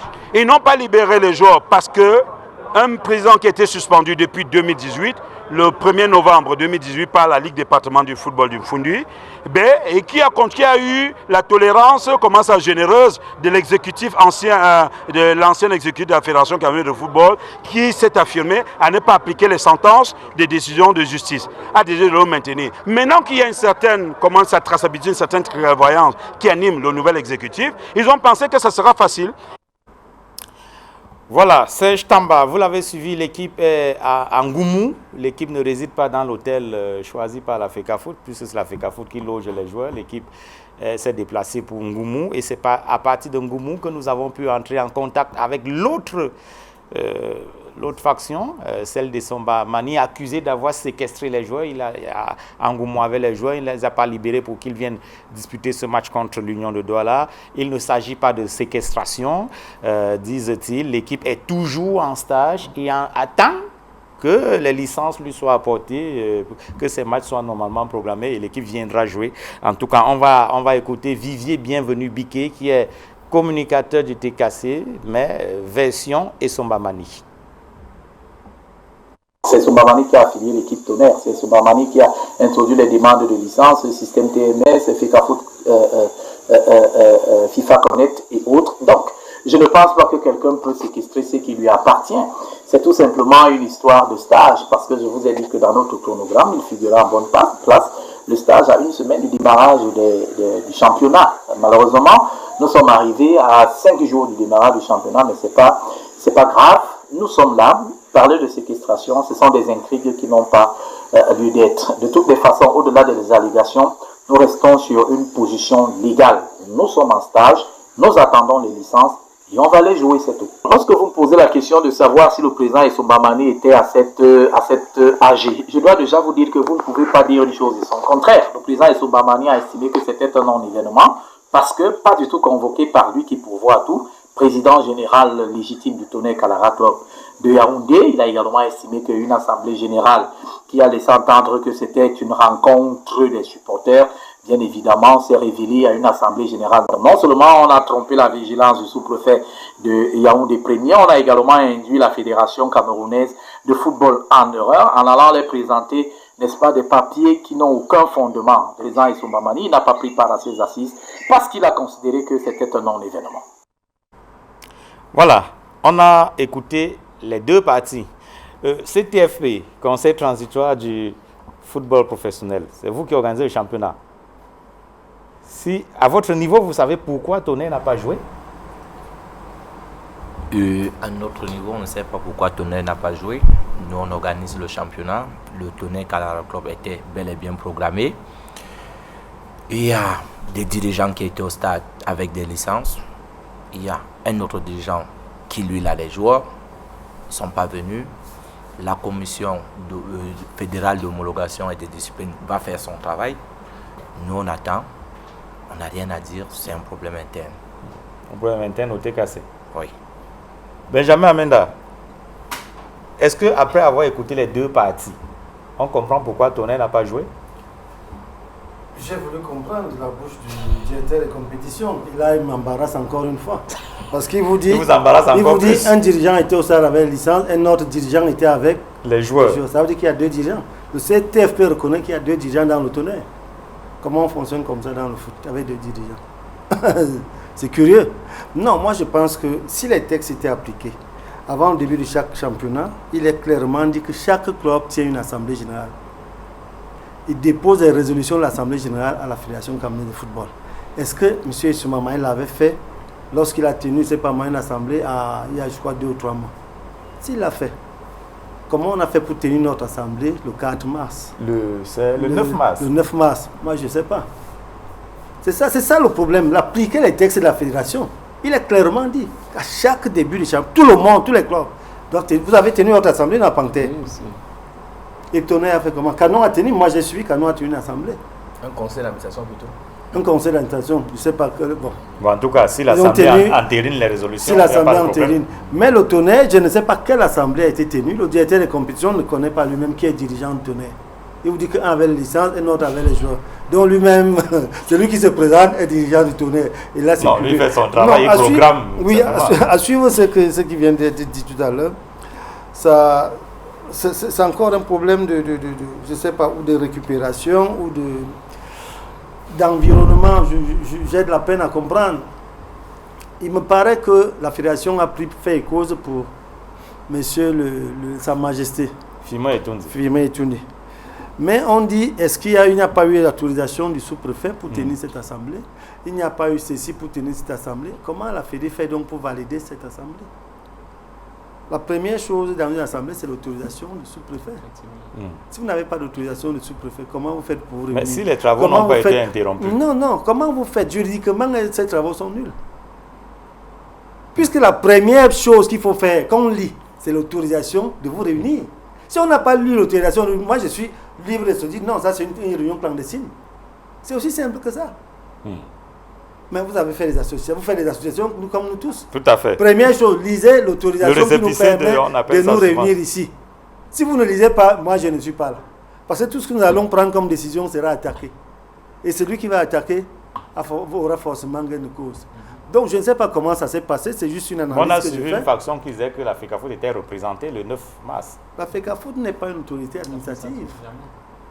On est d'accord. C'est une association privée. Il y a une autorité administrative, c'est le sous-préfet.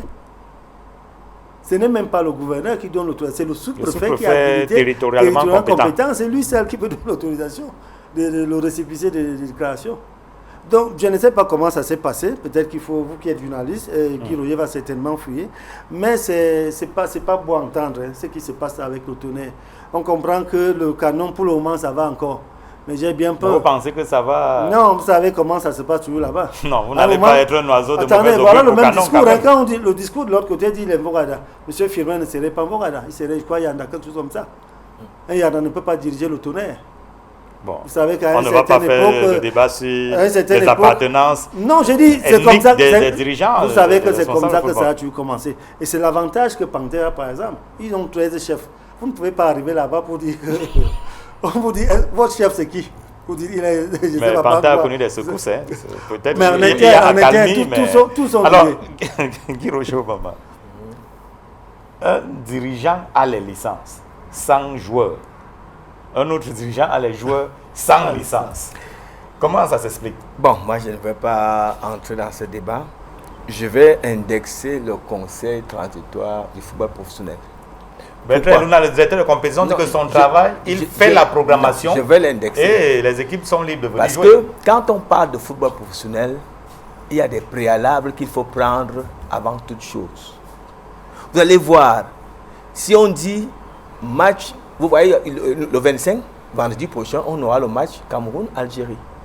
La veille, la confédération de la FIFA s'organise à faire ce qu'on appelle une réunion technique qui permet de s'assurer que tout le monde, tout est en règle, on arrête tout la veille.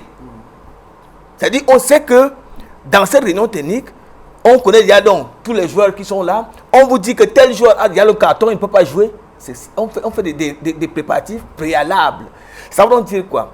Il ne faut pas seulement que Eluna se cache, le directeur se cache derrière le fait qu'il organise. Non. Quand on organise, on s'assure que c'est bien organisé. Ça veut donc dire que si vous sortez, pourquoi donc sortir les programmations peut-être 6 jours avant? C'est pour que les uns et les autres s'apprêtent. Et vous également, au niveau du conseil transitoire, vous arrangez la veille à organiser des réunions techniques d'avant-match pour vous assurer que, effectivement, telle équipe est dans ses dispositions, telle équipe est dans ses dispositions. Je vais vous dire une chose. Moi, j'étais à l'Assemblée générale de la Ligue régionale de football du centre. Il était 16 heures. J'ai vu un confrère, je ne peux pas le nommer, qui est arrivé à l'Assemblée. J'ai dit, mais pourquoi tu es arrivé en retard? Il me dit, non. Les gens de Coton m'ont dit d'aller retirer les licences à la FECAFOOT. Quand j'ai quitté là, ils sont même encore en train d'aller retirer les licences. À 16 heures samedi, je parle des faits.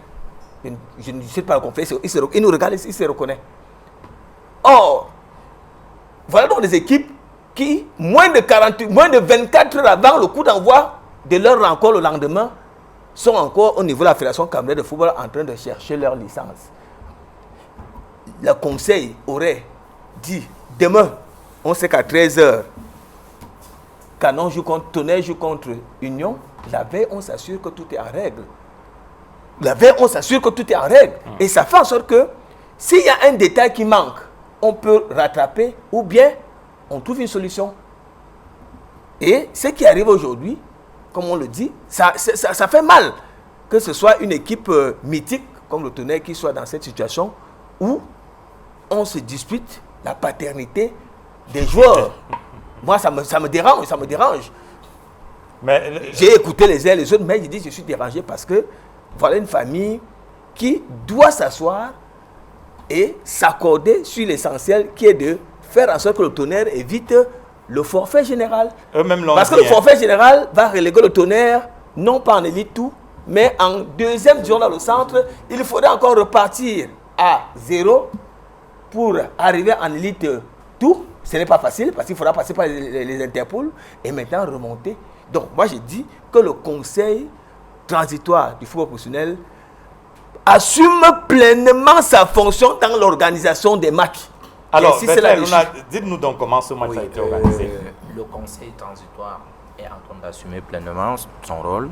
Est-ce qu'il y a une réunion technique? Le conseil transitoire, c'est rassurer que les équipes qui vont prendre part à la compétition ont leur licence.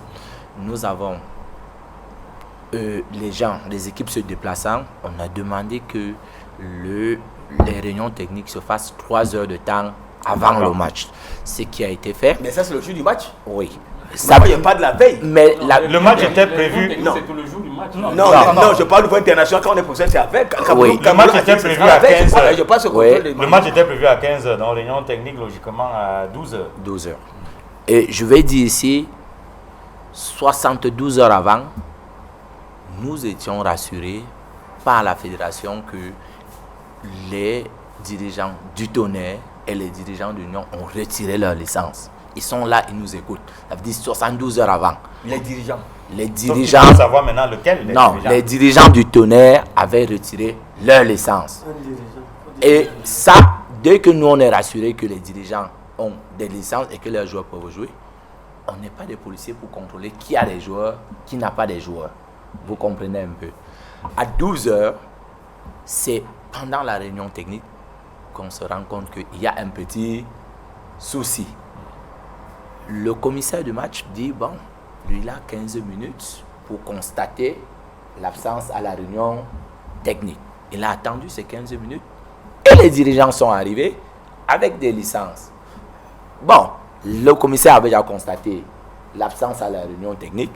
Je ne sais pas si on avait, ou alors le commissaire avait. Donc même celui qui détenait les licences est arrivé en retard à la réunion technique. Oui. Maintenant, c'est lui qui pose le problème. Tout à l'heure, vous avez dit qu'il y avait une forte mobilisation de la sécurité. Nous avons le devoir de protéger les infrastructures. Les billets du stade étaient déjà vendus. Quand la rumeur commence à courir qu'il n'y aura pas match. Il n'y aura pas match. Vous étiez au stade. Vous avez constaté que les gens qui avaient acheté des billets revendiquaient le remboursement. Nous n'avions donc une seule chose à faire. La sécurité a été renforcée. Renforcée pour que l'infrastructure étatique ne soit pas endommagée. Donc voilà. Donc le CTFP a fait son travail. On était rassurés depuis 72 heures que les clubs programmés avaient leur licence. Alors, on va récapituler. Je rappelle quand même que la première journée le match d'ouverture du lancement de la saison s'est disputé depuis mercredi dernier.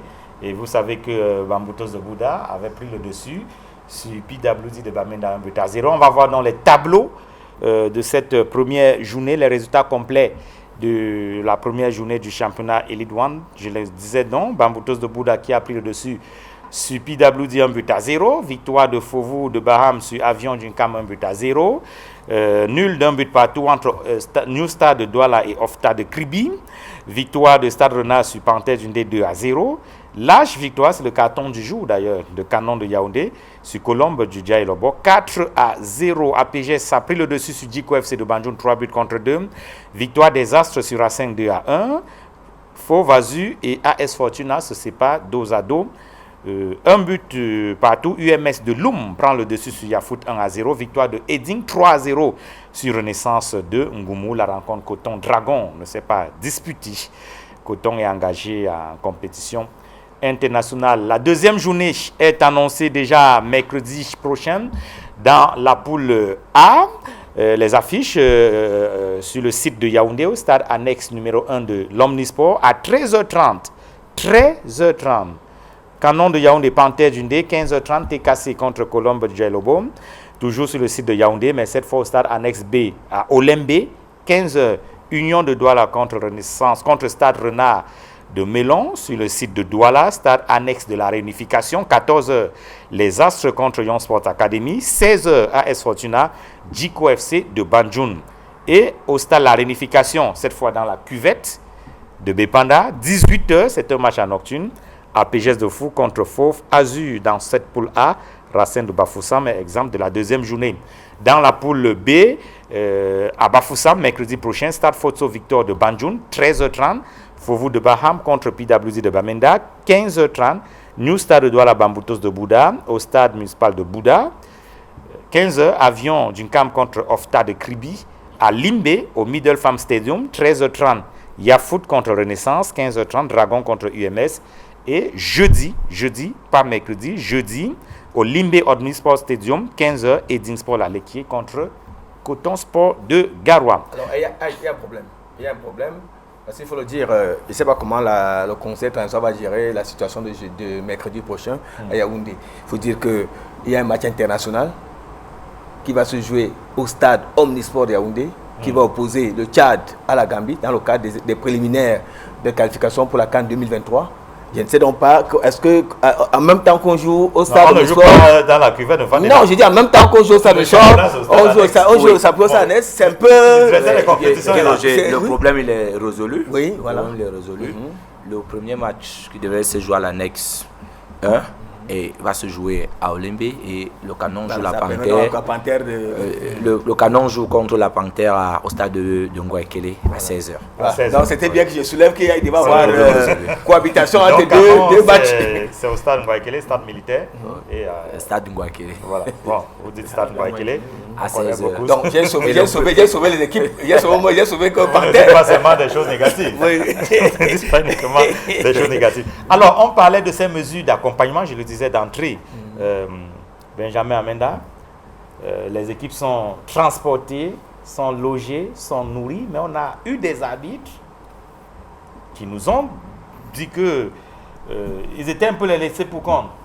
Ils ne sont pas compris dans en tout cas pour ce qui concerne la première journée, tout au moins. Ils vont être logés. Peut-être que ça va changer, mais ils n'avaient rien reçu. Oui, disons que je ne vais pas être le contre-avocat des arbitres, mais il faut restituer les choses telles qu'elles devaient être. Les arbitres ont leur per diem pour aller jouer, qui ne souffrent de rien. Et d'ailleurs même, je crois qu'il y a eu augmentation de ces per diem-là, du montant de ces per diem-là. Donc ils restent dans la même logique, ils vont se déplacer normalement comme ils le faisaient avant. Peut-être qu'il n'y a que Garoua qui va manquer à beaucoup d'arbitres du Grand Sud, qui ne pourront pas aller à Garoua. Mais ceux du Grand Nord vont descendre à Yaoundé régulièrement. Donc il n'y a pas de raison à ce qu'ils bénéficient du même soutien que la fédération a apporté au club. Les clubs perdent parce que, il faut accélérer la compétition. 2, ça va faire un coût énorme parce qu'on sait quand même que beaucoup de clubs, c'est dans la semaine qu'on cherchait l'argent de transport. L'argent de l'hôtel qu'on courait dans les bureaux. La FECAFOOT n'avait pas encore payé? Non, je veux dire à l'époque. D'accord, à l'époque. C'est-à-dire que c'est quand on sait qu'on va aller jouer à Bamenda qu'on commence à dire lundi, bon, comment je vais faire pour le même bus? Comment je vais faire pour trouver l'hôtel là-bas? On commence à appeler les amis. Bon, maintenant le problème est résolu. Il n'y a que le problème de transport qui se pose. Je crois que la FECAFOOT ne prend pas en charge le transport. Donc le problème d'hébergement ne se pose plus, le problème de... Non, si moi d'ailleurs... Il ne faut pas laisser passer ça comme ça quand on dit le problème de transport. Le dirigeant de la Panthère dit non. Le transport, c'est de partir de l'hôtel au stade. Je crois que la fédération est en train de prendre les dispositions pour que cela se fasse. Non, directeur, c'est pas le transport, ça. Ils peuvent aller même à pied, ça c'est pas le transport. Non, et quand vous si quelqu'un habite en Guayaquil, s'il a un hôtel à côté, il peut aller à pied. Je parle du transport partant de Banganté par exemple ou Yaoundé. C'est de ça que je veux. Ça c'est le transport. Mais le transport en interne, c'est les taxis. Il y a les motos que les gars prennent même maintenant. Grand frère Amenda, la première journée, Panthère était programmée à Yaoundé. Donc Panther devait se retrouver normalement à Yaoundé. Il a payé son transport pour venir à Yaoundé. De Bangaté pour Yaoundé. Le dirigeant est là, le président est là, le dirigeant de Panther est là, il va vous dire si la fédération a géré ou alors si c'est les poches de Panther qui ont géré. Oui, là il peut vous dire, mais je dis, les questions de transport, même à l'intérieur, la fédération a décidé. Ça veut dire qu'en réalité, la FECAFOOT est propriétaire de 25 clubs. C'est ce qu'il faut dire. C'est quoi j'ai demandé tout à l'heure. Ils ne sont pas propriétaires. Non, le directeur me dit que même le transport, c'est la FECAFOOT. Ils ont décidé d'apporter un petit appui. Non, ça veut parce dire, qu'ils sont en train de.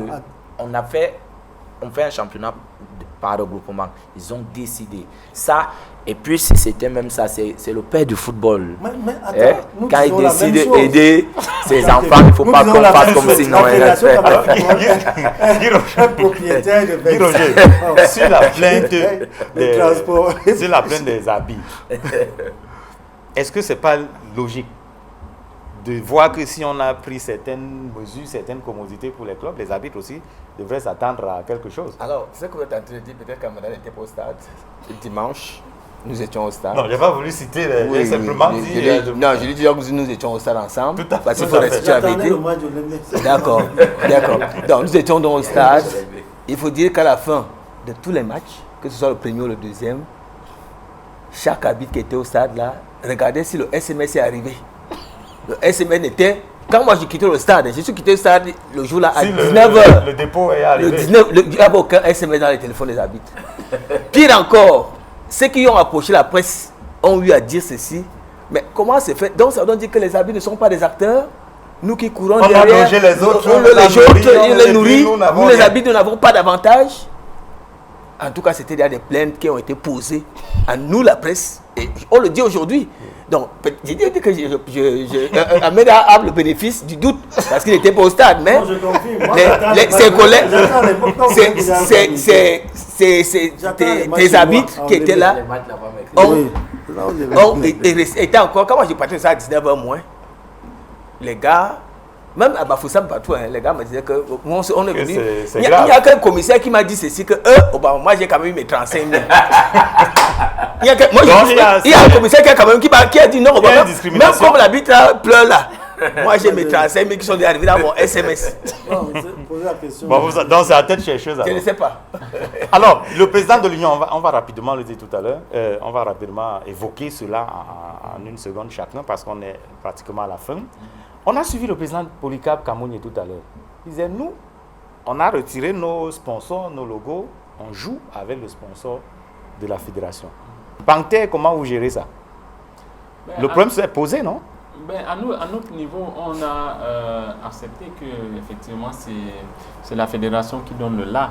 Encore que nous avons évolué pendant 4 ans, on n'avait pas de sponsor vraiment qui était visible sur nos maillots. Donc c'était vraiment les maillots vierges comme ça, juste avec le nom ou bien le logo. Peut-être pour vous, il n'y a pas de problème, vous n'aviez pas de sponsor. Donc, il y a des clubs qui ont... Oui, non, ça c'est pour le cas spécifique de la Panther. Donc...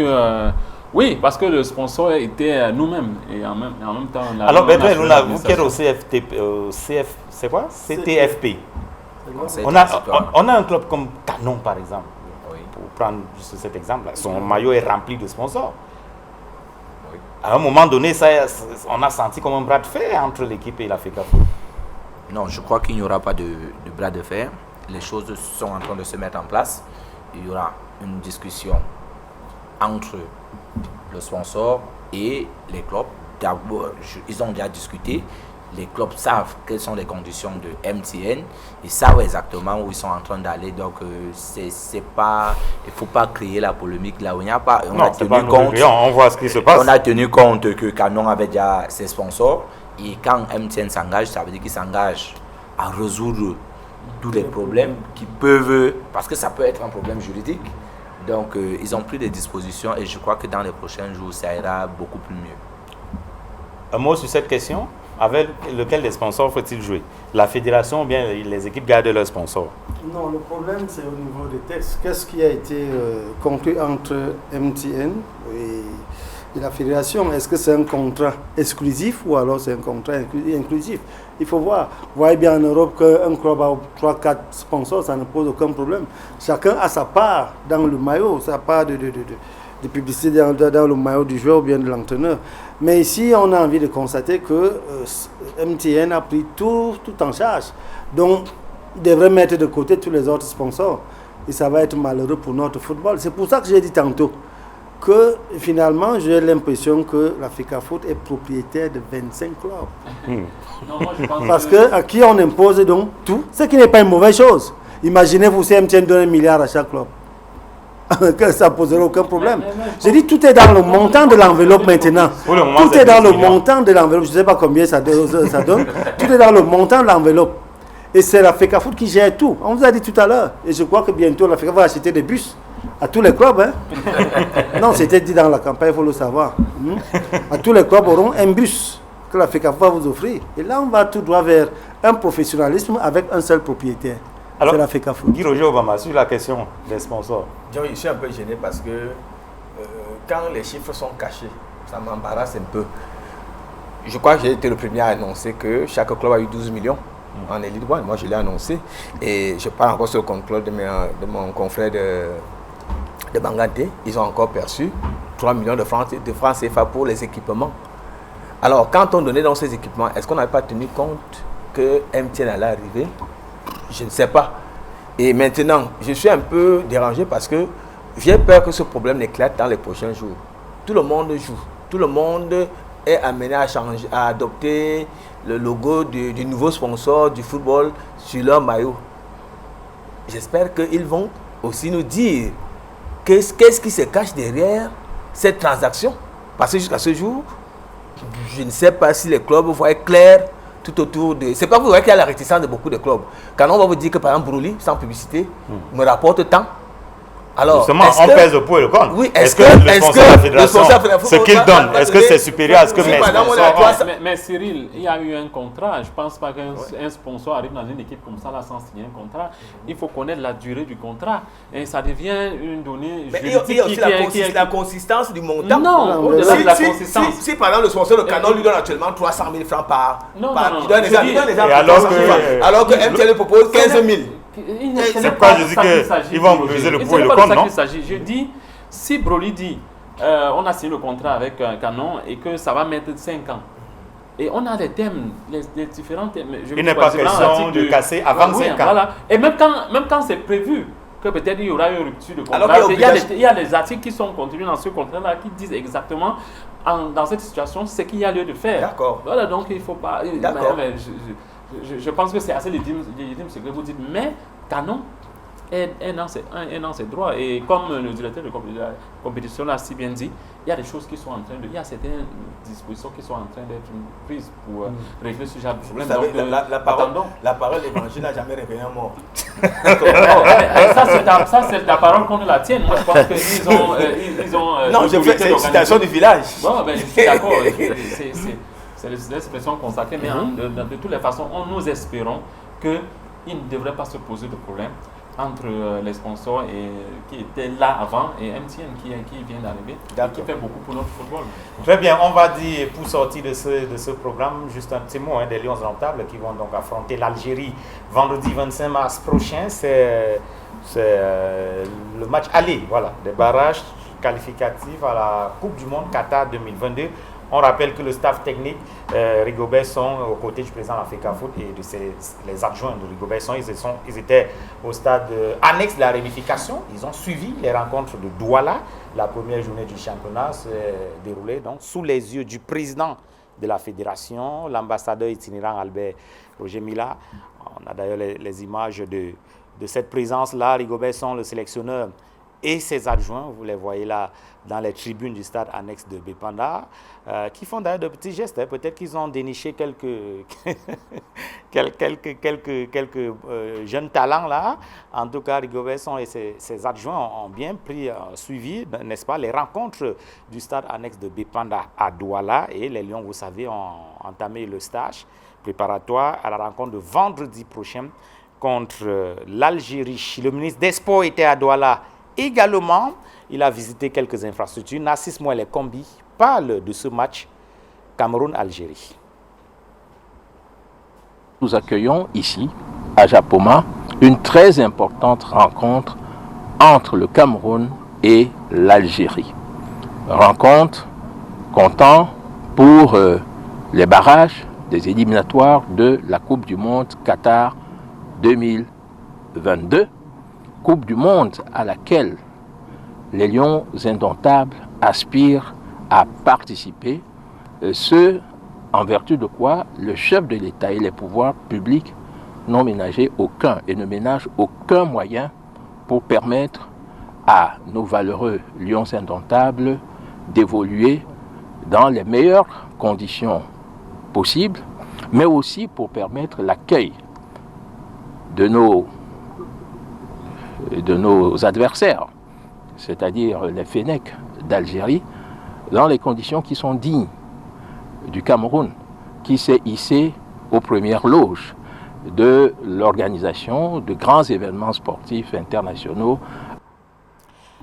Le professeur Narcisse Moelle Kombi, ministre des Sports et de l'Éducation physique, les Lions indomptables qui affrontent dans les Fennecs d'Algérie vendredi prochain au stade de Japoma. Match aller des barrages éliminatoires, dernier tour des éliminatoires de la Coupe du Monde Qatar 2022. On sort de ce programme en rappelant donc cette programmation de la deuxième journée du championnat Elite-One, revue et corrigée. Ça allait très vite, monsieur le directeur des compétitions. Très vite, je l'ai reçu dans mon téléphone, dans le site, sur le site de Douala, désormais dans la poule A.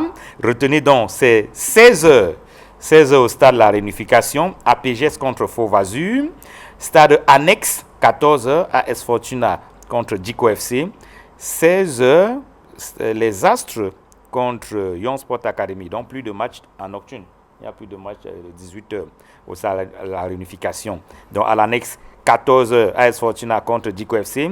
16h, les Astres contre Young Sport Academy. Et dans le même temps, à 16h également, cette fois, dans la cuvette de Fanina, APGS sera opposé à Fauve Azur. Voilà, Bébé Panda, voilà, la réunification. La réunification de Panda. Monsieur, merci d'être venu. Merci. Guy Roger Obama. Merci. Un plaisir à être. Alain Danga, merci. Ouais, on espère qu'on va revenir de temps en temps. C'était un grand plaisir. Nous vous remercions de l'honneur que vous nous faites. Merci beaucoup. En espérant que la Panthère va relever la tête. Ah ben, nous espérons tous. Et non seulement relever la tête et participer à cette fête du football camerounais, parce que c'est aussi un élément important dans notre projet. C'est-à-dire c'est de participer en tant qu'acteur à relever ce football-là. Benjamin Amenda, vous attendez que les choses se perfectionnent et se professionnalisent davantage. C'est pour moi de souhaiter bon vent à mon jeune frère, au nouveau directeur de compétition du CTFP. Voilà que le mot là est compliqué, hein, CTFP. Conseil transitoire du football professionnel. Bon vent à lui, je connais ses capacités, je crois qu'il va nous sortir de très bonnes programmations. Et attends surtout, parce que là nous sommes à lundi, on n'a pas encore les programmations détaillées. Ça pose problème. Non, c'est détaillé. C'est juste que je donne l'essentiel. Non, c'est détaillé, rassurez-vous. Je donne juste l'essentiel. Juste pour vous rappeler que quand les arbitres partent de Marois, il leur faut 2 jours de voyage. C'est détaillé. Les arbitres, les commissaires de match. Aujourd'hui, demain, ça va poser problème. Tout cela est détaillé. Si c'est bien fait, si c'est fait ainsi, félicitations. Continuez dans ce sens. Nous sommes là tous pour travailler pour le football. Nous pensons que les critiques que nous formulons, c'est pour que ça s'améliore. Merci d'être venu, monsieur le directeur. Et merci à Cyril, merci à tout le monde qui nous a suivis ce soir. Merci de l'occasion que vous me donnez pour essayer de dire et de répéter, d'appeler tout le monde à remplir les stades, à rendre cette fête très belle et que Guy Roger Obama ne vienne plus se plaindre. Au début, il s'est plaint des mesures barrières. Nous avons pris toutes les dispositions, mais qu'est-ce que vous faites? Vous savez que même la CAF, pendant la CAN ici, a quand même plié les chines en acceptant qu'on ait quand même 80 à 90% de ce qu'il fallait dans les stades. Il n'y a pas de gauche. Merci à tous les quatre d'être venus. Madame, monsieur, merci.